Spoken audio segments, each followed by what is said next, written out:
Well, I would just say that, so, I mean, this is Dr. Nyang's area of expertise, and I'm not an expert by any means of Islam in America, but my own experiences, they have led me to arrive at certain conclusions, among which are there's just a massive diversification of Muslims in the United States. And there's certainly no monolithic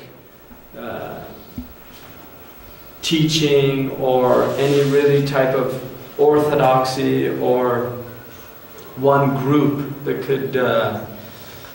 could represent in any way all of these different strains of Islam in this country. And that partially has to do with the fact that Islam is not a church, in the sense that you do not have a Catholic tradition or an Orthodox tradition. You know, at the broadest levels, people divide the Muslims into Sunni Shia. But then within the Sunni and within the Shia, there are many, many ways of expressing their tradition. So I think that in the United States, you're seeing definitely certain aspects of Islam emerging. One of them, which is probably the most obvious for many of us, is the immigrant phenomenon. Because since the United States has opened up the doors of immigration, particularly to the Arab world and to the Indo-Pak area, near Asian countries, that you're getting a lot of immigrants that have come in, and initially many of them were professional people. There's particularly, you'll see a lot of physicians and a lot of engineers that have come in from the Arab world, Egypt and Jordan, Iraq. And many of them began to work at quite high levels. If you go into Silicon Valley, for instance, where I'm at, you would be amazed at how many Muslims are working in these corporations that are developing a lot of the technology now, and many of them working at very high levels. You'd be amazed at the amount of professors also in universities that are teaching in engineering, physics, at some of our top universities. So you have that element, which is a very extremely westernized, by and large, group. Westernized in the sense of their education, not necessarily in the sense of their religious background. I mean, many of them will be devout Muslims, but they will still be very much grounded in a Western scientific ethos in particular, and oftentimes alienated from their own spiritual tradition. And then you have another immigrant group, which is more of a merchant and labor group. So you'll find in New York City many, many taxi drivers, many people washing cars, gas station attendants, people in your convenience stores will be from different places, Yemenis, Somalians, Ethiopians, also from India, from Bangladesh, from Afghanis, many, particularly now after the war, many of them have come here as refugees. And what's happening is as with every immigrant group, they're having a lot of traumatic experiences in entering into the melting pot, which is less of a melting pot than it was traditionally, right? Because now there is a celebration of diversity at one level in this country, so people are encouraged to maintain their traditions, they're encouraged to celebrate their diversity at one level. But what you're seeing often is that their children who are raised in this country are raised basically Americans, in the sense that they're in schools being exposed to American culture, American ways of life. They're going to the cinema, they're listening to the music, they're getting into a lot of the adolescent experimentation, and this causes a real serious conflict within a lot of the immigrant families.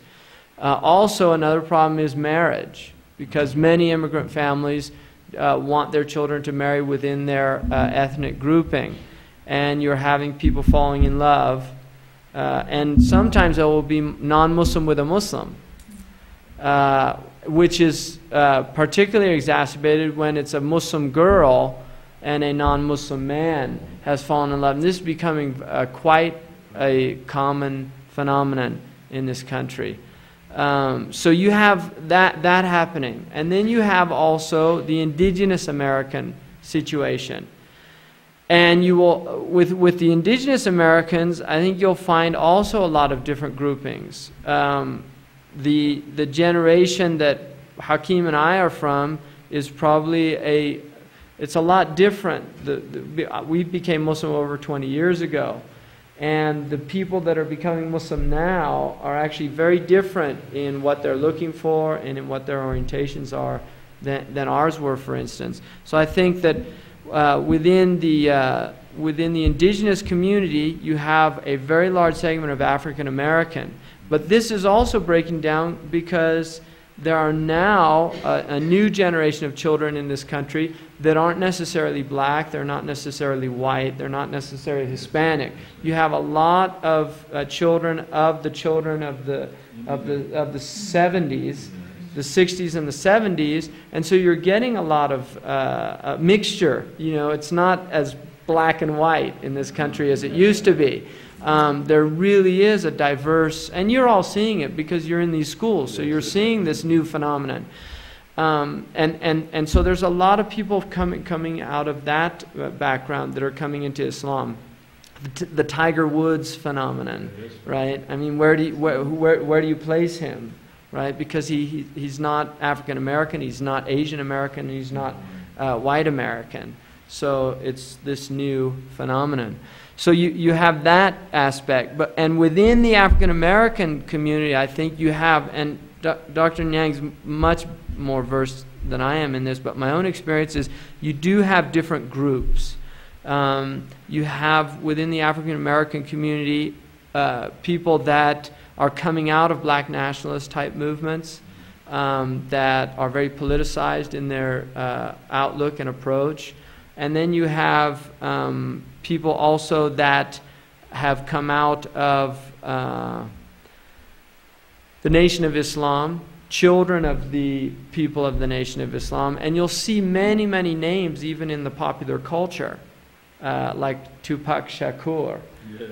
Right? Who has, you know, he was had Muslims in his background. He has a Muslim name. You'll see many of these popular artists now coming up with a Muslim name. Now, some of that is just a cultural phenomenon of taking Islamic names, but there are many of them whose fathers were Muslims in the Nation of Islam or had come into the Warithuddin Muhammad's group, things like that. So you have that grouping. And then you have many African Americans who are more within the mainstream Sunni tradition. And so you have a lot of groups that are really trying to discover, trying to get beyond the kind of the black nationalist approach and really trying to see what is this teaching about, and kind of rediscovering Islam for themselves. And that's a very promising development, I think, in the country. And then within the white American community, the Caucasian American, you'll also get diverse groupings, but oftentimes the white Americans tend to be more attracted to Sufism and come in oftentimes through Sufism. Many, many white Americans have come in to Islam through the books of Idris Shah.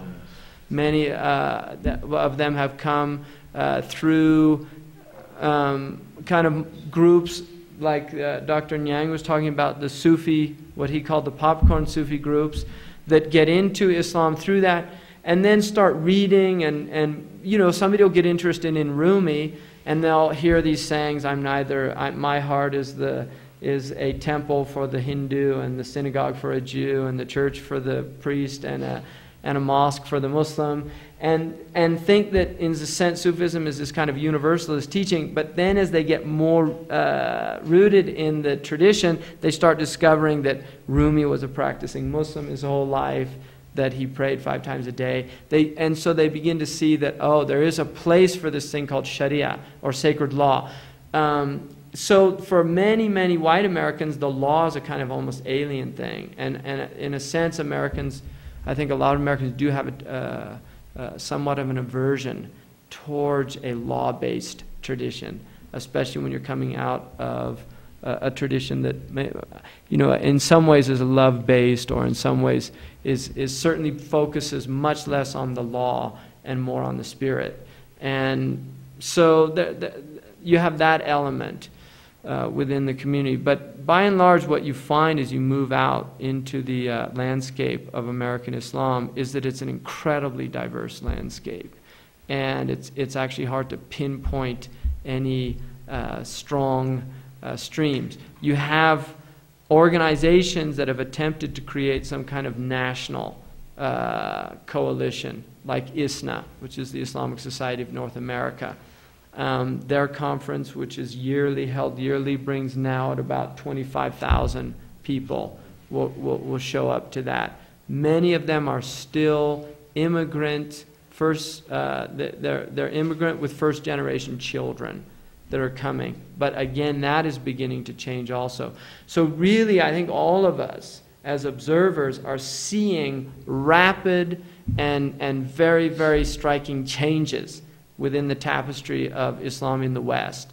The presence of Islam, when I first became Muslim in the 70s, and about 77, I think, Islam was just, Muslim. There was just not, you'd be amazed at how little understanding people had at all. And then, boom, 1979, Iranian Revolution, and suddenly Islam is really in the news and in the media. But as the immigrants began to come to this country in large numbers, and the black Muslim presence became felt, it's more and more now Islam is really, you're just seeing Muslims all over the place. There are mosques in all of the cities of this country, several. You'll find mosques in places that you would never expect them, like Abiquiu, New Mexico, right? There's really, it's odd, because you'll find these backwaters where you would never expect to see, and there'll be, somewhere like El Centro, California, there's a group of doctors there, Muslim doctors and Muslim merchants, who have come together and they pray and do this thing in a very small community in Southern California. So there's definitely, the presence is here.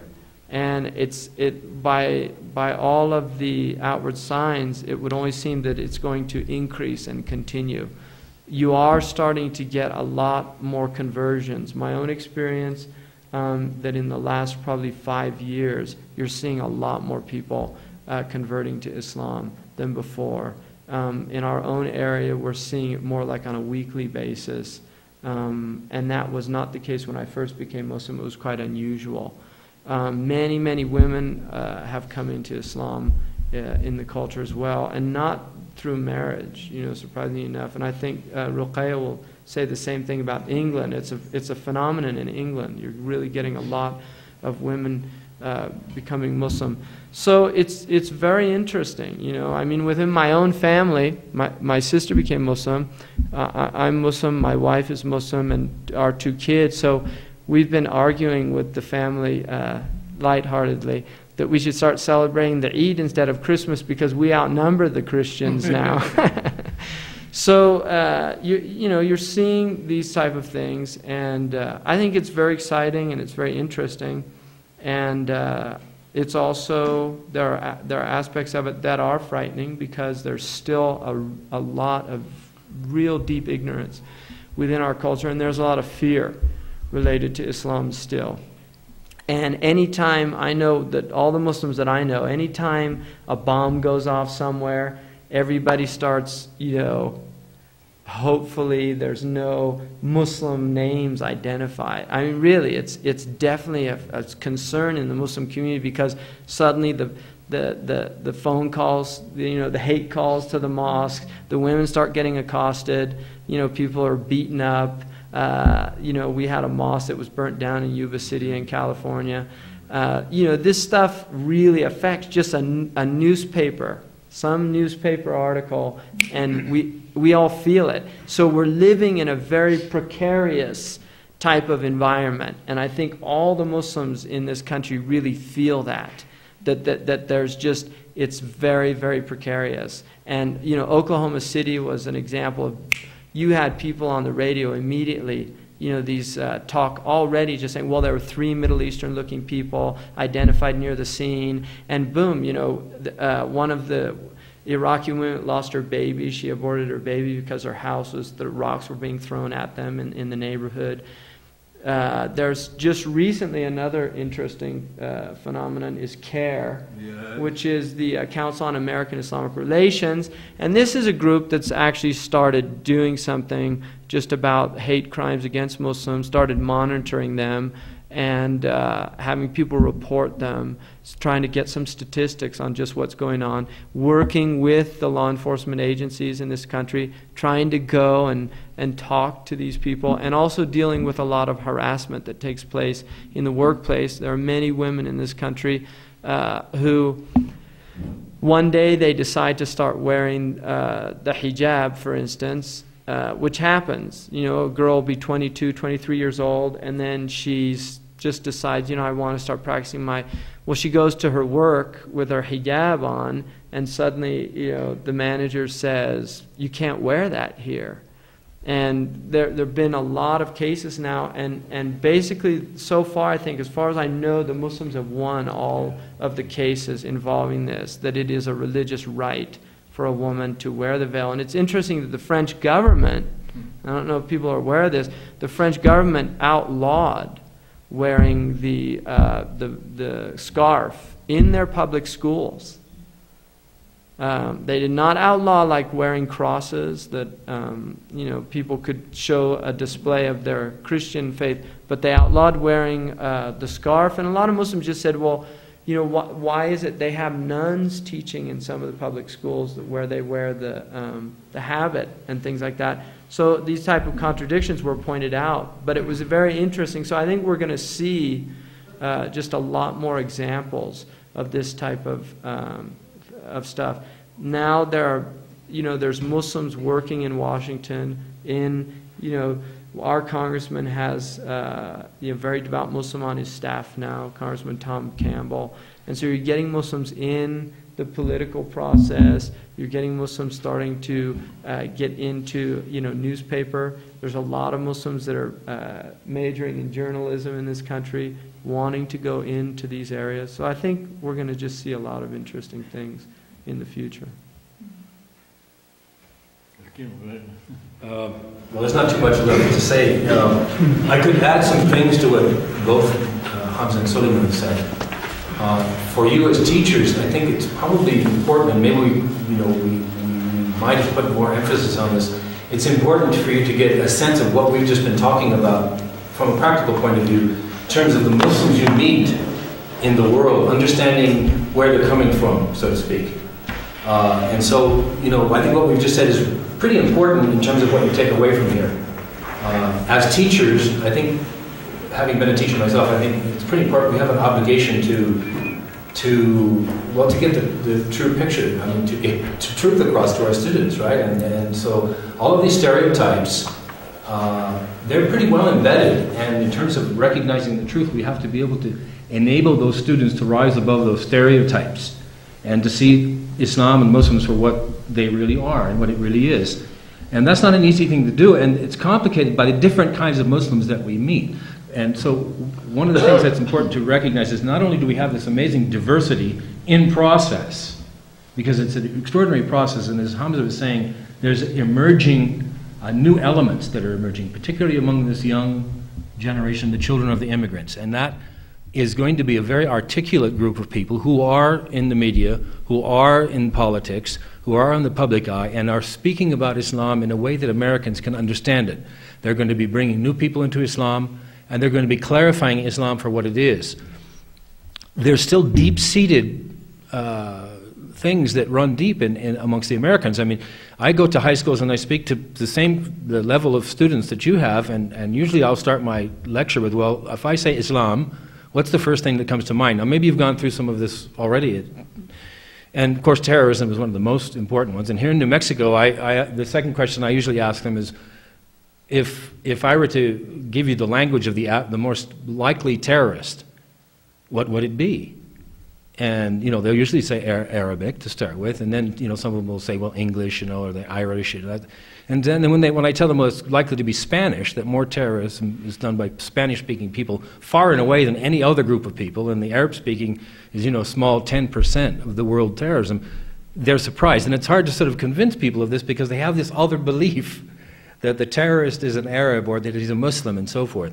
So we have to somehow enable them to rise above the stereotypes and teach them to think for ourselves, and we have to be able to think for ourselves in the first place. So part of what we try to get across here in this institute is a clear picture of what Islam really is, so that then you can understand what the foundation of Islam is about, and then you can understand who comes to you. Because the truth of the matter is, at this point in time, to be honest, if you go to many of the mosques in America, you may meet a lot of these immigrants who have set up a mosque, and they've come to this country for whatever reason, maybe as students originally or to earn some money, but they've set up mosques, and they've come out of a setting, a political and a social setting that's made them very angry and very difficult. And they may not be very communicative about Islam, and the picture they present to you about Islam or to your students, if you want to bring your students, it may not be an accurate picture of Islam. That's why what we've taught you here, in some cases, it may be very important. You may know more than some of the Muslims you encounter. So there's many different forces out there, and there's many different kinds of Muslims. Amongst the African American communities, Islam has come as far as an indigenous group of people to the African Americans. It's estimated 45–50% of the Muslims in America now are African Americans. And Islam as a spiritual teaching and as a practice is transforming these people in a very serious way. They still have enormous obstacles because of the social situation they still are in and they still face. But there is transformation going on, and we see now emerging from these people, and we'll see more of it, people with great wisdom and clarity for expressing and articulating Islam and articulating solutions to American problems that will surprise people. So I'm saying, you know, as teachers, look for the people that you can communicate with about Islam. Amongst the African Americans, there'll be some really amazing people that you can communicate and bring to your students or take your students to. Amongst the children of the immigrants now, in UCLA, I was just at UCLA a few months ago, the Muslim Students Association there is headed by Ben Wang. You know, that's the head of the group. And if you look at the group, they're all children of immigrants, children of Arabs, children of Pakistanis. There's Chinese, there's Arabs. They're just this enormous mix. And they're out being very active in the community. They're starting free clinics, and they're doing tutorial programs for incarcerated youth. They're publishing newspapers. They're out speaking to the public. That's going to be on the rise. Those people are also the kind of people that you can communicate with, and that you can take your students to, and your students can come to, and so forth. So I just want to add to what Hamza said. It's an amazing time, and it's a process that's in the midst of changing. One of the demographers, one of the people who gave the demographics recently suggested, I may or may not be accurate, that within the last 2 years, the number of immigrant Muslims and the number of indigenous Muslims surpassed the number of immigrant Muslims. That's just a recent phenomena. So it means we're at a kind of turning point. We're at a point now in which Islam is emerging out of the American society as an American phenomenon, which it will continue to be. So our understanding and understanding of the foundations and all that we've been trying to give you here is important in managing all this. Is it my turn? Yeah. Of course, I'm at a disadvantage here. I can't really say very much about Islam in America because I know very little about it. But I've listened to what the other three speakers have said. And I would say there's an almost exact parallel, really, in the UK. It's another Western country. We've had the very similar history, the very diverse groups. I would only add probably, I think, the real interest in Islam in England got going under the time of Queen Victoria, I would think. I mean, there were odd Muslims before that, but I think in the time of Queen Victoria, with her connections with India and the British Raj, I understand that Queen Victoria herself learnt Urdu and had Muslim servants at the palace, of whom she was very fond. And I've also heard the rumour that she did actually declare Shahada. So whether we can count Queen Victoria as a Muslim or not, I'm not quite sure. Other people in the media these days have wondered about other members of the royal family, the more recent ones. Certainly, I would say there is a great interest in Islam in the royal family, a genuine interest in it.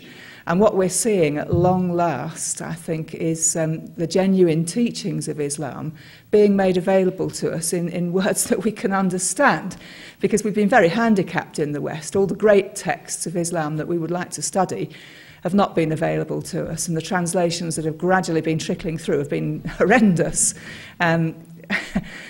Through nobody's great fault, but these are things which are improving all the time. So as genuine knowledge of Islam is coming through, I think as soon as people realise what we're actually about, it starts with a few converts and it gradually floods. And we're seeing a lot, and obviously I'm an example of this. I haven't been a Muslim as long as the gentleman here. I converted, I think, in 1986 through personal experiences, travels, meeting people. I certainly didn't accept Islam because I wanted to marry a Muslim, although as a woman of the West, that's underestimated, I think. The gents don't often think about this, but it did become very obvious to me that a lot of conversion of English women is done through less noble Muslims, shall we say, young Muslim gentlemen who are at discos and drinking the alcohol, dating the English girls when they shouldn't be. They're breaking all their own rules. And this is one of the strange ways, God moves in mysterious ways, that a lot of English ladies have come into Islam, because they've been impressed with these young men. They've enjoyed their company in ways they perhaps should not have done. They've then discovered the rules of Islam. They've then discovered that these young gentlemen are not doing it quite right. They've become converted to Islam. The gentlemen have gone and left them in the lurch. They have remained Muslim, and a much truer Muslim probably than the gents that converted them. They've then sallied forth and gone down to the mosques to run into a brigade of a different type of Muslim who have not been quite so welcoming, their arms are not quite so open. They run into the Muslim males that will not shake their hands, that kind of thing. And some women will then turn around and leave because they're very disappointed with what they experience. But others, a more determined sort, will stick at it and think, well, yes, there are problems here, there are cultural problems, there are things that they don't know about the religion that they have to learn, and we have to learn tolerance and how to live together, and they stick with it. And I have a vast number of English lady Muslim friends. And I agree with the previous speaker that now I think I don't believe the number of, shall I call them white English Muslims has yet outnumbered the immigrants. I don't think so, but it's creeping up. And we look forward very much to the time, not that we want to outnumber them or anything like that, but we do regard Islam as a world faith. When I started off into Islam, I thought all Muslims were Arabs.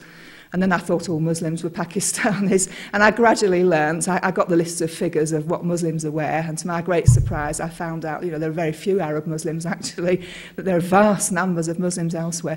And it is a world faith, and we would like to feel that in England we will soon see the emergence of English Islam. That doesn't mean that we'll turn the back on our immigrant teachers and brothers and families that have led us into it. But we do want to see our own culture as well. And of course, I think it's fairly true to say that most of the people who convert to Islam come from a Christian or Jewish background in England. They usually are religious people to start with.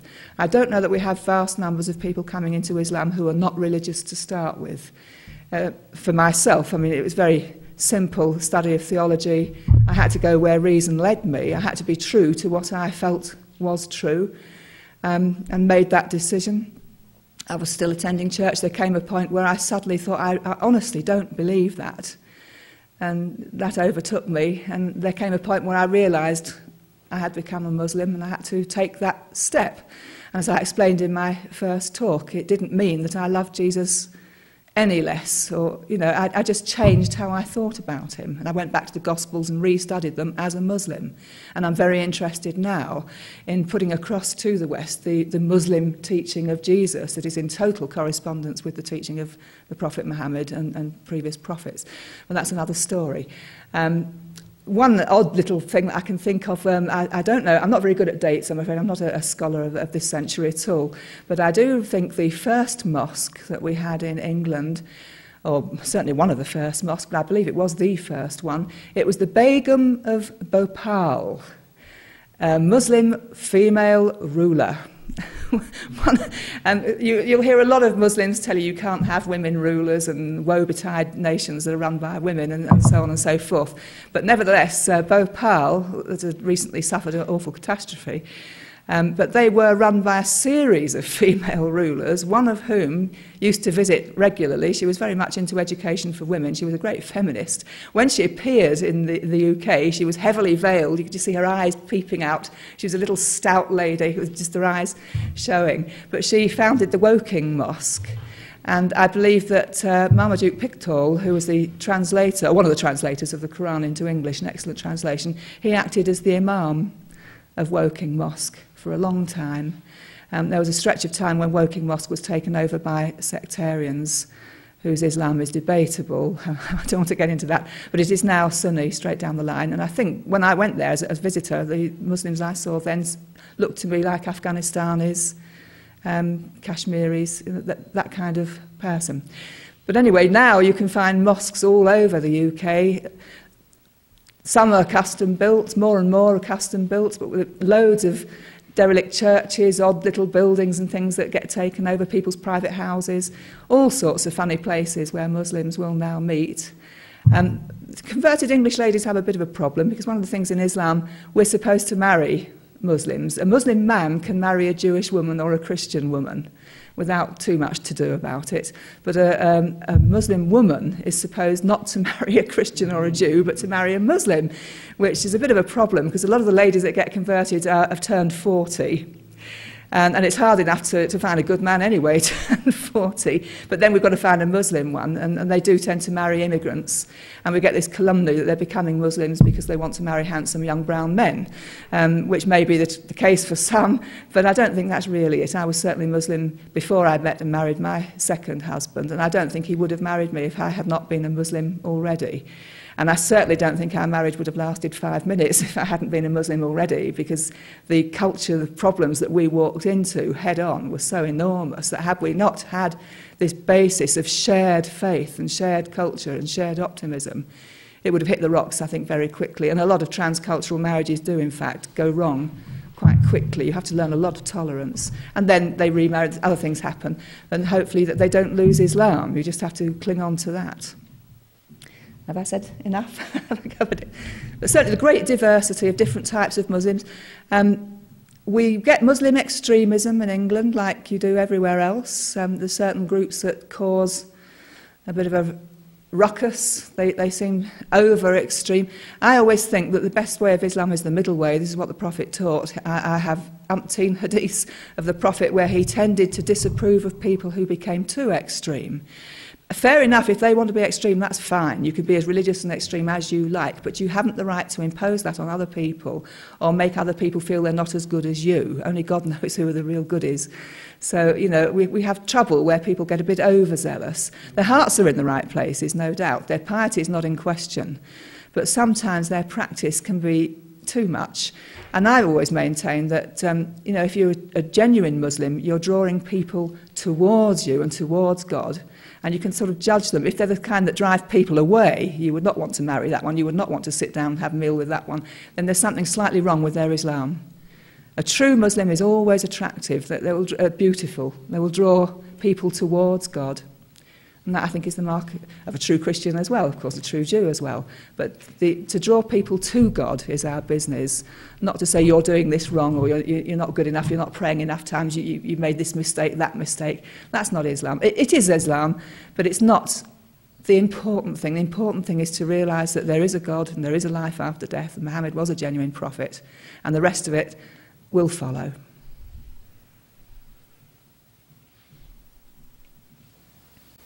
I was at the Ghost Ranch the other day, and I see they're offering a course in Islam this summer, and a lot of books. I was just wondering if you could characterize how has the Christian Church in the United States responded to the growth of Islam? Has there been any movement. I know in my own town there is not a mosque or anything, but you know, from time to time we do a lot of things across with the rabbi, with the priest. And I just wondered what kind of reaction there's been. I'm really not aware if there's any relationship between Muslims and Protestants. Yeah, there are ongoing Muslim-Christian dialogue, Muslim-Jewish dialogue. There is an annual meeting of the American Muslim Council and the Conference of Catholic Bishops in Washington. I have attended. This is now almost 3 going 4 years.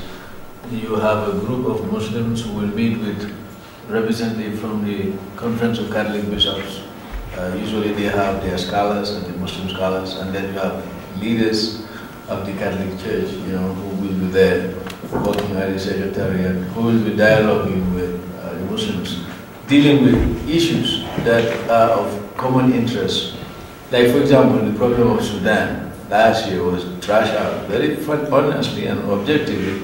I mean, and Muslims presented their position, how they see the problem, and of course the Catholics expressed their fears and their concerns about their flux in Sudan, and you have very frank discussion, 2-3 hour meeting. So with lunch, and you have that going on. And the Conference of Catholic Bishops arranged for the Cardinal Erinze to come and meet with some of the Muslim leaders in Baltimore, with the Archbishop of Baltimore. So you have things like that. You know, I have been present in this event, so I know that they are happening. You have Christian-Muslim dialogue initiated in various localities. These are mainly the initiatives of local Christians and Muslims.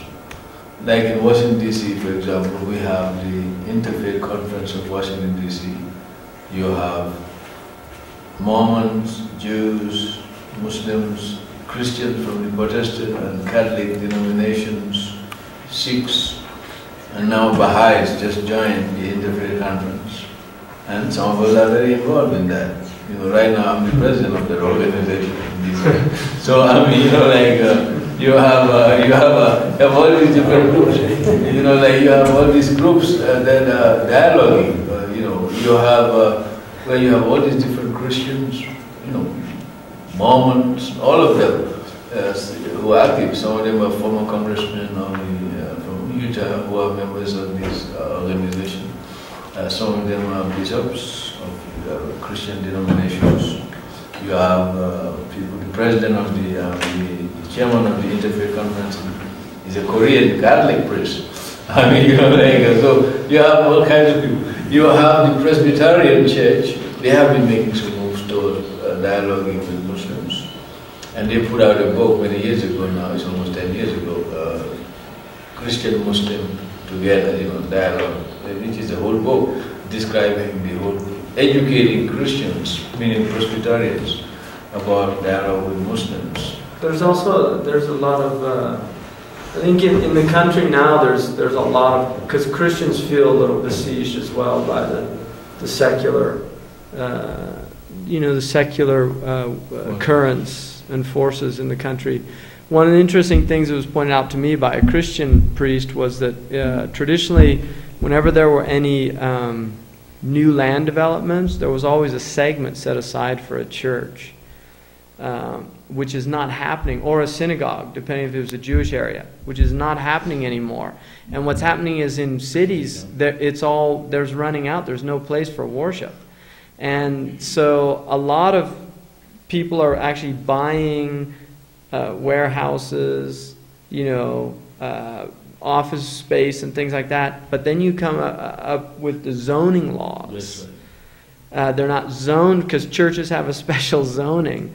And for instance, in our area, we've had this problem, and the Christian leaders have responded in support because there's a mosque there that is in an industrial area, and there are a couple of particularly one, LSI Logic in particular, who's been fighting this and put a massive amount of money into this, and it's cost the local mosque now now it's gone into the hundreds of thousands of dollars for legal fees and other things.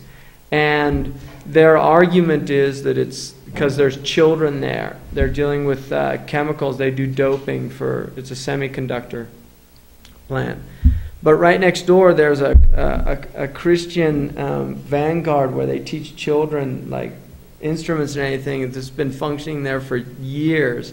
So one of the priests came and said on public TV that, you know, this is, as far as he's concerned, it's religious discrimination, because if this was a church or a synagogue, he didn't feel it would be happening.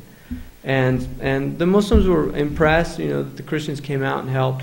I personally don't think that there's enough interaction, not so much on the dialogue level, but on more on, you know, trying to work together for mutual concerns like youth, you know, gang phenomenon, a lot of the violence in the communities, homelessness, you know, things in which really these issues transcend religious demarcations. We're dealing with some real basic things that all of our traditions teach, like taking care of the needy and things like that. And I think it'd be useful to maybe break down some of those barriers. And there's obviously still a lot of unfamiliarity. Yeah. I was going to ask you, since we've studied some of the background of Islamic history and women were involved in military campaigns, how American Muslims feel about women Muslims participating in our military. Well, I mean, what I would say is right now, there are few Muslim women in the military. There are some in the military. Gaddafi is surrounded by them, isn't he? Is it? He has a female bodyguard. Who does? Gaddafi. Yeah. Well, you know, you have Muslim women in the military. There are Muslim women in the military, and now the U.S. military has recognized Muslim chaplains. So you do have Muslim chaplains who are now certified either by the AMC, the American Muslim Council, or Imam Wardin Muhammad. So they go in and they work just like the Christian chaplains or the rabbis. So the way I will respond to the question really is, if you go by Islamic history, I mean, some of the Muslim women who are now in the U.S. military, they would say that, well, this is a job for them, because the army is not a draft army, it's a voluntary army.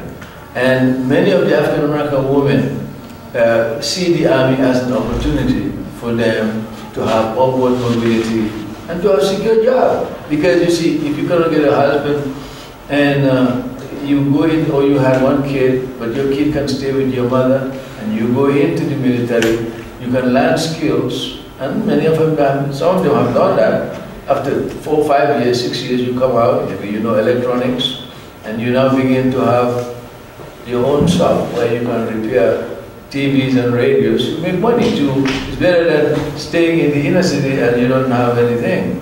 So the army, in the eyes of many of the African Americans, and this applies to male and female. Now, to an extent, white Muslims, or Chicano Muslims, or Asian Muslims are in the military, I don't know, because this is one area we are not very well informed.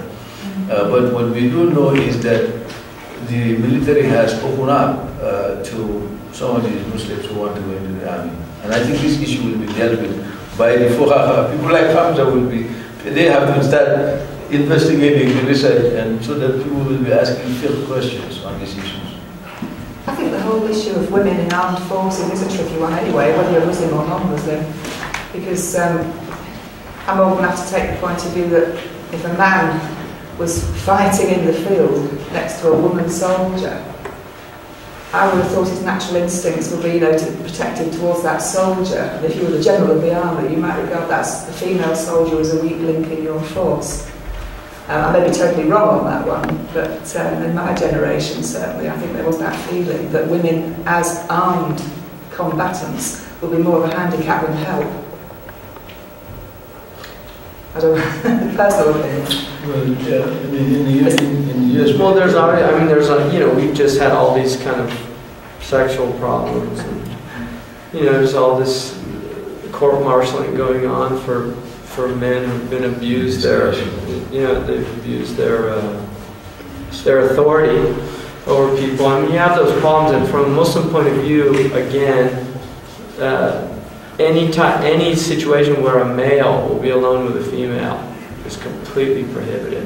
And the problem is when you enter into the army, you're entering into a situation in which you are subordinating your beliefs to, you don't join the army if you don't believe, for instance, in killing people for maybe a reason that you don't agree with. Whereas in Islamic law, you cannot fight unless you have a valid Sharia reason. You can't, Muhammad Ali refused to enter into the armed services. He lost his title and was barred from boxing for a few years because he said, I don't have a problem with Viet Cong. He says, I don't have any problem with them, So, and really I think that would be consistent with a Muslim picture. Thoreau said that an educated soldier is usually called a deserter. If you really know what people are fighting about, you'll tend not to. The idea that the Kuwaiti War was about defending democracy or anything like that, I think came out as absurd to even most Americans. And there was a cartoon somebody did when the Bosnian thing happened, and nobody was helping the Bosnians, and one of the Bosnians in the cartoon said, what we need to do is discover oil. Right? And then you'd have a lot of people coming over there to defend them, right? But the idea of defending the Kuwaitis or something like that, so I don't know. I think it's a big problem. The military just in general, not just the American military, but military everywhere. Because it's part of a state apparatus, and we have to question what is being defended. Right? What are we defending here? Are we defending the interests of a people, or are we defending the interest of a global elite? Are we defending the interest to burn cheap oil? I mean, these are issues that are often not really dealt with at any type of intellectual level, and yet people are being put on the front lines and are expected to die if called to do so. And so for me personally, I think some very serious philosophical things get raised. I mean, I would not feel comfortable being in any of the armies of the world, not any country in the world right now. I really wouldn't, none, whether Muslim or non-Muslim. I would not feel comfortable being in the Egyptian army, right? Because I don't think they're defending anything honorable. And that's my own personal belief. I'm not speaking for the Muslims. I'm just speaking for myself at that point. I'm very wary of modern military apparatus. I really am, and I'm certainly wary of this country's. Because I don't think that they're there defending. Well, I served recently in very critical humanitarian missions that otherwise couldn't have provided relief. So like Somalia? Like Somalia? Well, I think Operation Provide Comfort to the Kurds, I'm thinking more. Well, I mean, part of the problem is, for me, Mary Kay, with all respect, part of the problem is, why do we have a Kurdish problem in the first place? Well, it's one thing when you go and slash somebody and then you start offering them Band-Aids. The Somalian situation Somalia is a classic example of a Cold War victim. Right, Somalians were very important to the Americans, and we kept this petty little dictator in power for several years, right, 30 years, who, in order to maintain his power, took traditional tribes and just played them against one another constantly, divide and conquer. He learned very well from his masters. And then when they're no longer any significance, to the global, what the British used to call the Great Game, right? When they lost their significance in the Great Game of global civilizations, all of that support was pulled up, and the next thing you have is a type of anarchy in the country. And then we go in for the photo opportunity, Well, I don't mean to get into the individual campaigns. I guess it was a more generic question because there are Muslims serving in the military all over the world, Right. in other countries, and I just wondered how Muslims felt about women, since non-Muslim women serve in our military, if there was any. Yeah. I don't know. I mean, you'll get a whole range of opinions. You have. I hear that. Maybe I should stop. So that No. We can give you. You have two broad positions. She mentioned to you Gaddafi having a women bodyguard. So I mean, if you go to Libya, some of the Muslim countries, the women are in the armed forces. Yes. There's some of the Muslim countries. Jordan's daughter is an Just, officer. you know, some of the Muslim countries have Egypt, yeah. You will not find any woman in the Saudi army. You see what I'm saying? Woman driving cars. So really, it's a matter of national choice. And of course, they will have scholars, religious scholars, to just give them fatwas to rationalize. Yeah, against and for. Yes, Because it's part of the just game. like in the First World War, Second World War, you have people praying for both armies. You know, in the area. God was on their side. Yes. That's nothing new. So that's the thing. So just see it that way. Any other comments now or questions? Yeah, go ahead. Regarding the stereotypes, it's my impression that most of the stereotypes in this area are not so much vis-a-vis Islamic, but so much as Arab. In other words, I think a lot of Americans, they see an Arab and then they get their field of stereotypes, and I don't even know that a lot of them relate to Islam. It's just like an Arab. And I was wondering, in the Arab community itself in the United States, how many are actually Muslims, and of those, how many are really devout Muslims to where they're really practicing? Most of the Arabs in this country are Christians. That's right. By number. That's a good question. It's an important thing that people realize. I'm like Ralph Nader is probably the most famous Arab American, right? And he's a Christian, right? And then Abu Razak, who was a congressman, another very well known. He's also a Christian.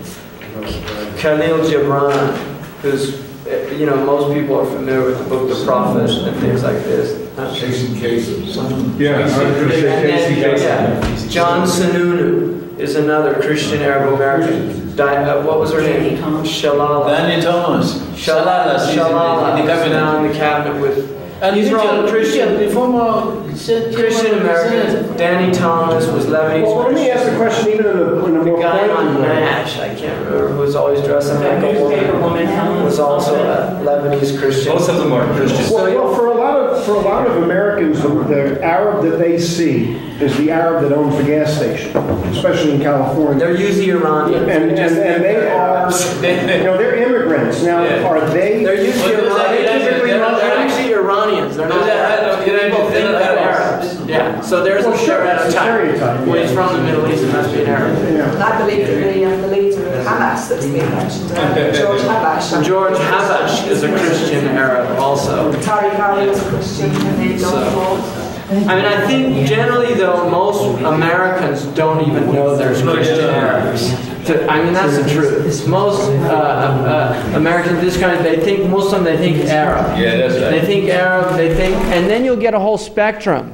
And there was an interesting film done called the Hollywood Arab, the TV Arab. And the point of this guy, it goes right from the Sheikh of Araby with Rudolph Valentino. When an Arab wants a woman, he just takes her. That was one of the famous lines from that film. And he was a romantic character, right? I mean, he was a romantic character, and there was a lot of women that, you know, it became a kind of fantasy there, you know, getting seduced by the Arab sheikh. But then you get into the 70s where you get the hook-nosed, the OPEC Arab, right, with the four wives, with all wearing veils, driving in the Rolls Royce, obnoxious. I think there was a Disney film that caused some problems where the Habibs were the next door neighbors to a family, and they were very obnoxious. That was a recent. It's funny you should say the book no, because that's a classic stereotype that is often given to Jews. Right. The Arabs. Propaganda, Yeah.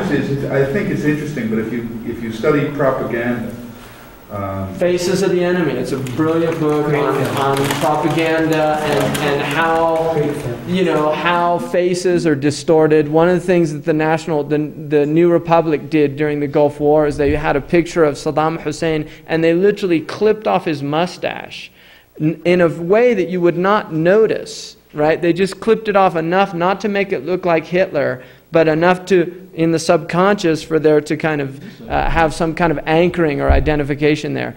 So I think you're going to get a lot of different type of stereotypes going on, but generally, most Americans, my own experience, is that they really do associate Arab with Muslim, right? And the word is either Muslim, Arab, they worship Allah, this type of thing. Especially on the East Coast. Yes. You'd be surprised. Yeah, I think you'd be surprised. California, you would be amazed. I'm really serious, because I'm there in California, and I'm always amazed at, you know. Actually, San Francisco's Southern California. You're thinking might be a little different, maybe, but you're dealing with it, huh? I was going to say one thing about Sesame Street. Now, Sesame Street had they have word association things with the letters coming up, and they had one for the word danger, and it was an Arab. They had different things, this word, that word, and different pictures came up, and the voice came out, danger, and it was a veiled man, it was a white, sort of shaped-looking man, but an Arab. And then that book was printed recently, which meant well. It was, the proceeds of it were to go to homeless shelters for children. And so I was kind of familiar with this book because I was director of community services as well. And the book was published with about a child saying, sometimes I wish I had my own room, sometimes I wish we could go back home again, sometimes things get kind of scary, and there's lots of things that frighten me. And the part about being frightened depicted him lying in his bed with an Arab in the closet with this horrible scowl on his face and a dagger between his teeth. And this was a book that was really trying to do well. Well, you see this also, the Asians got the brunt of this, the Fu Manchu syndrome, which is an interesting book also, The Oriental Menace, which was how Hollywood kind of perpetrated, and that was at the time when China and Japan, there was a lot of problems, right? And the Asian got the brunt of a lot of these stereotypes, and they're still dealing, right? The inscrutable Asian, and you know, they're still dealing, the Asian community. So I think every community that comes to this country that is not from the dominant Anglo-Saxon grouping, you know, there's a wonderful book now, just came out a little while ago, called When the Irish Became White, which is just letting people know that the Irish used to be at the bottom of the totem pole, right? I mean, Irish people in this country, a lot of people don't know the history of the Irish and what they went through to establish their rights and their, I mean, even 1960, John F. Kennedy, that was a big debate, you know, and although it was partly because Roman Catholic, but part of it was an Irishman, you know, becoming president of the United States was still a big shock, you know, the Mick syndrome and things like that. And people from the East Coast probably are more familiar with this because of the... So I think the Arabs are just a new group. The Indo-Pak people, these are new immigrants to this country. They're going to have to deal with the same stuff that everybody else had to deal with. And the problem is that we do have Islam. It's not, they don't only have their Indo-Pakness or their Arabness, but they have a religious, because it's not just the color that's alien, the accent that's alien, it's also some subconscious problems that we're dealing with religion. And lest we forget, the Muslims to the European Christian West was the evil empire for several hundred years. You know, Russia lasted, you know, 45, 50 years. The Muslims, you know, children were scared to go to bed by telling them about Turks and things like that in Europe. So that's part of our collective consciousness, is that there is a deep-seated fear of the Saracen, the Turks at the Viennese gates, you know, the Barbary coast, from the shores of Montezuma to the halls of Tripoli. Right? Tripoli was Barbary, they were called the Barbary pirates, who, according to the Muslims, were actually the Navy, right? They were the Ottoman Navy. The Khuzar. Right. So, you know, you've got a lot of problems. And I think that, you know, people have, if you want to come to this country, it's sink or swim. That's the nature of America. You got to deal with it. Hopefully that there will always be sympathetic people that stand up, for what's right. And there have been in this country. There have been people from the dominant culture that have recognized this is wrong. There are people that did stand by the Jews as they were asserting their rights. There are people that stood by the African American, and that's all. That has been part and parcel of the American experience. That there are good people within the dominant culture, and I think Paulo Freire's point is well taken. That in the oppressor-oppressed cycle, the cycle can really only be broken from within the oppressive group. Right, because the oppressed, it's not possible for them. The cycle has to come. It's our children, that have to, from this dominant culture, that have to. We have to transmit. We can break the cycle. That it is possible, but it's the human condition as well. So we're going to have a lot of problems on the way. And we're hoping all of you are going to go out and hopefully do some of the work, of breaking down the stereotypes and, and educating some people. Okay.